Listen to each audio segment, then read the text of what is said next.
yang kita pergunakan untuk pembangunan fisik dan untuk pembangunan pencahayaan manusia. Tetapi karena pada saat ini kita atau negara kita dilanda musibah COVID-19 atau Corona, makanya pemerintah mempunyai kebijakan bahwasanya sebagian dari dana itu akan diberikan kepada pertama sekali rakyat miskin, yang kedua orang-orang yang terdampak oleh Corona ini. Akan atau kita gunakan bantuan itu, mungkin bantuan sekali seperti itu.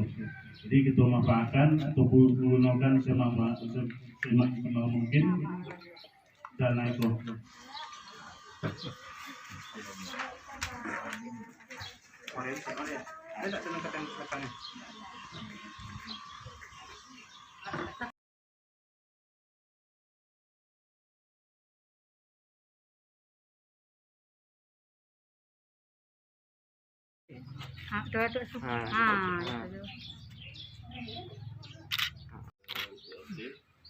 Kau sama-sama. Kayak magian.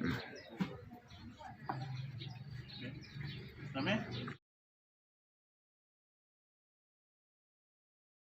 Ayo.